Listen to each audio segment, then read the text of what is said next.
Recently एक video देखी मैंने और वीडियो ये वैसे तो यूएसए की थी, जॉर्जिया की प्रोबेबली, लेकिन कहीं की भी हो उससे फ़र्क नहीं पड़ता। तो प्रोबेबली शायद कोई डॉक्यूमेंट्री टाइप की वीडियो थी। तो भाई जो बना रहा था डॉक्यूमेंट्री टाइप वो गया किसी घर में और घर में एक लेडी थी, वो अपने घर का टैप वाटर दिखा रही थी, जो पानी आता है ना टंकी से वो दिखा रही थी, और टैप में पानी आ नहीं रहा था। और साथ में उसने जो है पानी को स्टॉक करके रखा था कि टैप जो पानी आता है वो बहुत कम टाइम आता है। एट द सेम टाइम जो पानी आता भी है ना, जैसे बोतलों में पानी भर के रखना, बाल्टियों में, या जो भी सिस्टम होगा, या फिर जो फ्लश करने के लिए यूज होता है टॉयलेट्स में, उसमें तो पानी की वजह से ना उसमें दाग पड़ जाते थे, ग्रे रंग के या मटीले रंग के दाग पड़ जाते थे, क्योंकि पानी जो है वो बिल्कुल भी साफ नहीं है। बहुत जमीन आसमान का अंतर है पानी में और नॉर्मल पानी में, बहुत ही गंदा पानी आ रहा है कहने का मतलब। अब वो आ क्यों रहा था, क्योंकि उसी घर के पास में 400 यार्ड्स के आसपास या कुछ ऐसे ही मेटा का डेटा सेंटर है वहाँ पे। मेटा मतलब फेसबुक इंस्टाग्राम जो है मार्क जगरबर्ग का, उसका डेटा सेंटर है वहाँ पे। और डेटा सेंटर की दीवारें बहुत बड़ी हैं, तो दीवार के उस पार क्या होता है वो उस लेडी को कुछ पता नहीं है, और वो लेडी वही चीज उसको बता रही थी। जब मैंने ये वीडियो देखी ना तो मेरे को रियलाइज हो गया था कि भाई इस चीज की नॉलेज हमारे इंडिया में छोड़ो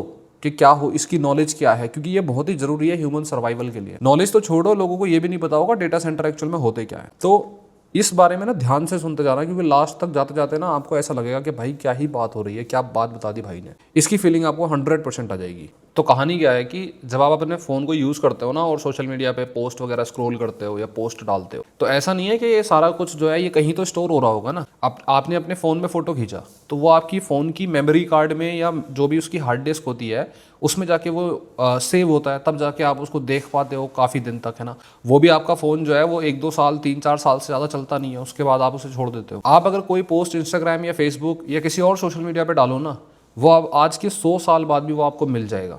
और आप इमेजिन करके देखो कि कितनी सारी तो जनता है, 600-700 करोड़ लोग हैं टोटल दुनिया में, 140 करोड़ तो 150 करोड़ तो इंडिया में ही है। इतने लोग लगातार पोस्ट डाल रहे हैं, यूट्यूब पे लगातार पोस्टिंग हो रही है, दुनिया भर के बिजनेस हैं, न्यूज़ चैनल्स हैं, कॉमेडी चैनल्स हैं, मतलब इतना सारा डेटा है। मेरे को लग रहा है हर सेकंड जीबी या टीबी पता नहीं कितने में तो डेटा अपलोड हो रहा है ना। ये डेटा जा कहाँ रहा है, अपलोड कहाँ हो रहा है। और बात सिर्फ ये अपलोड करने की नहीं है, लोगों के जितनी कंपनीज वगैरह है उनके पास भी तो सब डेटा ही है ना, सब कुछ डेटा ही तो होता है। अगर आप स्विगी से, जोमेटो से या अमेजोन से या फ्लिपकार्ट से कुछ ऑर्डर करते हो, तो आज से 20 साल बाद भी आप देख सकते हो कि आपने क्या ऑर्डर करा था, उसके क्या नाम था, उसकी क्या वारंटी थी, उसकी क्या प्राइस थी, सब कुछ पता चल जाएगा आपको। तो ये डेटा कहीं स्टोर हो रहा है ना, ऐसा तो है नहीं कि हवा में स्टोर है, मैजिक चल रहा है कोई, या कोई बादल है जिनमें स्टोर हो रखा है। ये ऑन ग्राउंड स्टोर होता है, और जिस जगह पे ये स्टोर होता है उसको बोलते हैं डेटा सेंटर। सर्वर्स भी बोल देते हैं, जैसी जिसकी चॉइस है वो वैसा उसको बोलता है। और ये जो सर्वर्स हैं और डेटा सेंटर्स हैं, इनका साइज इतना बड़ा होता है कि आप इमेजिन भी नहीं कर सकते। जैसे चाइना का जो सबसे बड़ा डेटा सेंटर है ना, उसका साइज इतना बड़ा है कि उसमें 140 फुटबॉल के ग्राउंड में सिर्फ और सिर्फ कंप्यूटर्स और ये जो हार्डवेयर होता है ये सारे वहां पे फिट हो रखे हैं। मतलब 140 फुटबॉल ग्राउंड एक डेटा सेंटर है ये।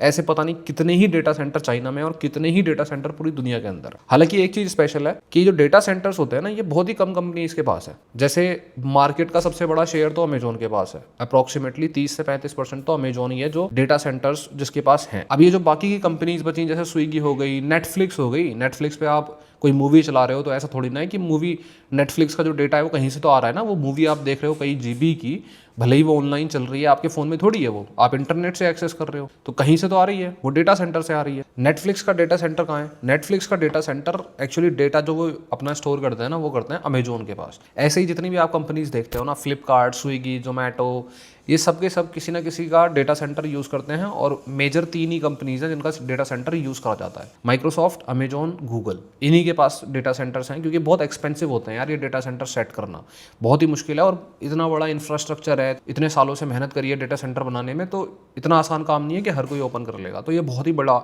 एक इंपॉर्टेंट चीज होती है डेटा सेंटर, जो सबके पास नहीं होती। मेटा के पास भी डेटा सेंटर है, मेटा मतलब इंस्टाग्राम और फेसबुक वगैरह, लेकिन वो अपना डेटा सेंटर किसी को बेचते नहीं है, किसी कंपनी को। वो अपने पास रखते हैं, खुद उसका इस्तेमाल करते हैं और किसी को नहीं देते। अब आप कहोगे कि भाई यार क्या फालतू की बातें बताया जा रहा है, डेटा सेंटर क्या करें हम, इस बात का हमें क्या मतलब है, दुनिया भर की फैक्ट्रीज, दुनिया भर की कंपनीज हैं। यही मैं अब शुरू करता हूँ आपको मीनिंग समझाना। देखो, जिस टाइम पे डेटा सेंटर ये चलते हैं ना, इतने बड़े बड़े कंप्यूटर्स, सुपर कंप्यूटर्स और इतना बड़े बड़े सर्वर्स जिनका साइज आप इमेजिन भी नहीं कर सकते, आपको देखने की परमिशन भी नहीं मिलेगी। तो यहाँ पे जब कंप्यूटर्स चलते हैं ना, तो पहली चीज़ तो उनको इलेक्ट्रिसिटी चाहिए होती है, जो पानी से जनरेट होती है ना, वाटर से। पर उसको हटाओ, इलेक्ट्रिसिटी तो पूरी दुनिया को ही चाहिए, कोई बात नहीं। दूसरा उनको चाहिए होता है पानी, इतनी ह्यूज क्वांटिटी में क्योंकि वो जो कंप्यूटर्स हैं वो हीट करते हैं और उनको कूल डाउन करने के लिए कूलेंट यूज़ होता है, और वो कूलेंट कोई केमिकल वगैरह नहीं है, वो पानी है।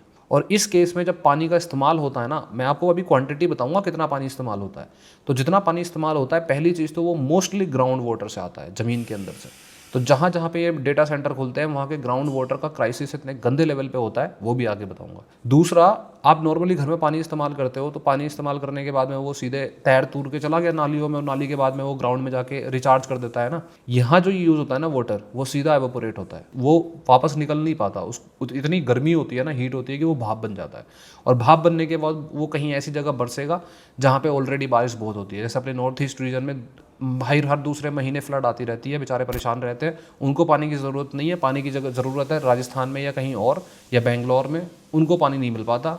उनको पानी इतना मिलता है कि ज़रूरत नहीं है, यहाँ पानी है ही नहीं और ख़त्म होता रहता है। अभी समझाऊंगा आगे आपको। पहली बात तो ये जो कंपनीज़ है ना, ये बहुत अवॉइड करती हैं इस बात को बताना कि पानी कितना इस्तेमाल कर रहे हैं हम, क्योंकि ये अगर बताएंगे तो बहुत बवाल हो सकता है। लेकिन फिर भी निकलवा लेते हैं, जो जैसे लोग होते हैं ना जो थोड़े से अवेयर हैं चीज़ों को लेके, जो यूएसए में और यूरोपियन कंट्रीज़ में, इनमें थोड़े ज़्यादा लोग अवेयर हैं, प्रोटेस्ट करते हैं। प्रोटेस्ट तो अपने देश में भी करते हैं, लेकिन अपने देश में प्रोटेस्ट कैसी होती है, भेड़ चाल होती है। अगर एक कोई नेता उठ के कह दे तो सारे भी उसके पीछे चलने लग जाते हैं, अपनी खुद की अवेयरनेस कुछ नहीं होती। तो 2021 में गूगल ने टोटल कंजम्पशन पता है कितने लीटर का करा था? 16.3 billion litres of water globally. 16.3 billions, हिसाब लगा लो कितने जीरो लगाने हैं। और ये तो चलो एक कहानी हुई, इसके अलावा भी और कहानी है, जिसको मैं एक एग्जाम्पल के तौर पे बताऊंगा आपको। आपको याद है कुछ टाइम पहले लॉस एंजलिस में एक आग लगी थी यूएसए के अंदर। वहाँ पे आग क्यों लगी थी? क्योंकि वो जो एरिया है ना, वहाँ पे काफ़ी सूखा पड़ गया था, और जो ज़मीन होती है उसकी नमी चली गई थी, मॉइस्टनेस, और जो अपने प्लांट्स वगैरह होते हैं इनकी भी नमी चली गई थी। और ऐसे केस में जब पत्ते वत्ते बहुत सूखे होते हैं ना, तो एक चिंगारी से आग लग जाती है। तो लॉस एंजलिस में ये बहुत कंडीशन ऑलरेडी बहुत टाइम से बन रही थी, लेकिन यही है कि गवर्नमेंट स्टेप ले नहीं रही थी, क्योंकि आपको अब आप खुद समझ सकते हो, आप खुद समझदार हो, ठीक है। तो लॉस एंजलिस के पास में एक जगह है, स्टेट है ओरेगोन। जैसे लॉस एंजलिस है कैलिफोर्निया में, कैलिफोर्निया एक स्टेट है, और उस स्टेट के पास में ओरेगोन, मतलब बराबर बराबर में है, पड़ोसी पड़ोसी हैं ऐसे मान लो। तो वहाँ पे भी ड्रॉट की कंडीशन बहुत ज़्यादा गंदी पड़ती है, मतलब सूखे की, जब समर आते हैं, मतलब गर्मी आती है। और ओरेगोन में एक गांव है, DALLES, डेल्स बोल दो या जो भी प्रोनाउंसिएशन हो। इस गांव में गूगल का एक डेटा सेंटर है, ठीक है। 2021 या 20 के आसपास की बात है। ये कहता है कि भाई हमें जो है अपने डेटा सेंटर को एक्सपेंड करना है, बढ़ाना है। वहाँ के लोग थोड़े समझदार थे, उन्होंने प्रोटेस्ट करने शुरू कर दिए लोकल लेवल पे। यही तो मैं बता रहा हूँ आपको, मैं क्यों ये वीडियोस बना रहा हूँ, क्योंकि इंडिया में तो घंटा किसी को समझ में नहीं आएगा उसके गाँव के पास क्या चल रहा है। तो वहाँ पे लोगों ने थोड़े प्रोटेस्ट करे कि भाई पहले हमें ये बताओ कि गूगल जो है यहाँ का कितना पानी इस्तेमाल कर रहा है, क्योंकि जब सूखा पड़ेगा तो हम यहाँ पे पानी के लिए तरस जाते हैं। जो पास में एक छोटी सी नदी बहती है उसके सहारे जीना पड़ता है, और दिक्कत की चीज़ है। गूगल ने मना कर दिया कि हाँ भाई हम नहीं बताएंगे। गूगल क्या बताता, वहाँ की जो अथॉरिटीज़ थी उनके सामने प्रोटेस्ट करा उन्होंने, जैसे एडमिनिस्ट्रेशन होती है गवर्नमेंट की, तो प्रोटेस्ट उन्होंने करा, लेकिन गवर्नमेंट ने मना कर दिया कि भाई ये तो क्लासिफाइड है, ये तो हमारी प्राइवेसी का इशू है, हम नहीं बता पाएंगे ये वो। लेकिन प्रोटेस्ट थोड़े और बढ़े और लोगों में गुस्सा बढ़ा और ये सारी चीज़ें हुई, तब जाके उन्होंने डिस्क्लोज करा कि भाई देखो ऐसे ऐसे गूगल का जो डेटा सेंटर है वो वहाँ पे 30% पानी की सप्लाई यूज़ कर रहा था, ग्राउंड वाटर 30%। इमेजिन कर सकते हो आप, मतलब वहाँ पे गर्मी के टाइम पे जो आदमी गूगल पे या फिर जो यूट्यूब पे या कहीं पे भी अपना जो है डेटा देख रहा था, मस्त अपने इंटरनेट का इस्तेमाल कर रहा था, वो आदमी खुद ही रीज़न था अपने यहाँ सूखा पड़ने का। उसके घर में अगर पानी नहीं पहुंच पा रहा है तो वो खुद ही उस चीज़ का रीज़न है, क्योंकि वो इस्तेमाल कर रहा है इस चीज़ों को। और ये तो सिर्फ मैंने एग्जांपल दिया है ताकि मैं अच्छे से समझा सकूं। ऐसे एग्जांपल्स बहुत सारे हैं, इंडिया में भी हैं। बेंगलोर में मेटा का डेटा सेंटर ऑलरेडी खुल रहा है और बनने जा रहा है, ठीक है। एट द सेम टाइम मैं ये नहीं कह रहा कि भाई देखो ऐसे प्रोटेस्ट करने लग जाओ हर बात पर, नहीं। इंडस्ट्रीज़ इंडिया में आएंगी तभी हमारी जो है ग्रोथ होगी, है ना। तो मेटा का डेटा सेंटर बेंगलोर में खुलने जा रहा है। कुछ टाइम पहले बेंगलोर की जो पॉपुलेशन थी, जिन्होंने करोड़ों रुपए के फ्लैट ले रखे हैं, वो लाइनों में खड़े थे पानी लेने के लिए, पानी नहीं मिल रहा था उनको, क्राइसिस आए थे, वाटर क्राइसिस। अब मेटा का ऐसा डेटा सेंटर अगर वहाँ पे खुल रहा है, बेंगलोर में एयरपोर्ट के आसपास खुल रहा है, जितना मेरे को पता है रिपोर्ट्स के हिसाब से, तो भाई आप इमेजिन करके देखो कि किसी को पता भी है कि भाई क्या हो रहा है क्या नहीं हो रहा है, क्या समझ पा रहे हो, जमीन के नीचे का पानी कितना किसने यूज़ करा, दिखता है कि किसी को नहीं दिखता। इसीलिए इस अवेयरनेस की बहुत ज़्यादा ज़रूरत पड़ती है। ऑफ कोर्स डेटा सेंटर्स की ज़रूरत है, जैसे ये पहली बात तो खैर इस पर तो मैं कुछ बोल ही नहीं पाता, ये कैपिटलिज्म की दुनिया है, प्रोडक्शन और कंजम्पशन की दुनिया है।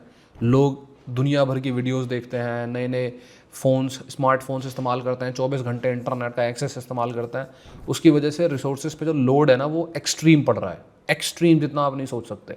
और बस एक चिंगारी की जरूरत पड़ती है, ये सारा कैपिटलिज्म जो है ना ये सब तितर बितर हो जाएगा अगर रिसोर्सेज में कोई कमी आ गई, वाटर, फूड या बेसिक रिसोर्सेज में। ये सारी जीडीपी वीडीपी सब ऐसे खंगल जाएंगे, कुछ पता नहीं चलेगा। कैपिटलिज्म की यही तो प्रॉब्लम है। कैपिटलिज्म क्या है, देखो एक बार फिर से बता देता हूँ, बहुत पहले भी बताया था, सिंपल एक्सप्लेनेशन दे देता हूँ। पहले होते थे लिमिटेड रिसोर्सेज कि भाई ये खाना है, ये पानी है, ये रिवर है, बस इतने रिसोर्सेज हैं। फिर क्या हुआ, कैपिटलिज्म आया, उसने बोला कि भाई ज्यादा से ज्यादा प्रोडक्शन करो और ज्यादा से ज्यादा कंजम्पशन करो। इसमें क्या होगा, जब बहुत सारा प्रोडक्शन होगा और बहुत सारा कंजम्पशन होगा तो क्या होगा, अमीर जो है वो स्टारबक्स में कॉफी पी लेगा, गरीब जो है उसे टपरी की चाय मिल जाएगी, तो कोई भूखा नहीं मरेगा। इस वजह से गरीबी से बाहर निकालने में कैपिटलिज्म बहुत अच्छे से सक्सेसफुल हुआ है, ये बात सच है, इसमें कोई डाउट नहीं है। लेकिन किस लिमिट तक कर पाएगा वो, ये क्योंकि जितना रिसोर्सेज पे लोड अभी पड़ रहा है ना, क्योंकि गरीबी तो मिटाने की ठीक है, लेकिन गरीबी तो बहुत कंट्रीज की मिट चुकी है, वो भी रिसोर्सेज पे इतना ज्यादा दबाव डाल के बैठे हुए हैं। और इंडिया, चाइना, इन जैसे कंट्रीज में भी प्रोडक्शन और कंजम्पशन बढ़ाने की कोशिश करी जा रही है। इसमें गवर्नमेंट की कोई गलती नहीं है, आज की गवर्नमेंट की, मतलब पूरी दुनिया के देश जो है वो एक ऐसी रेस में दौड़ रहे हैं कि हो सकता है कि वो रेस ही झूठी हो और सारे के सारे हारें।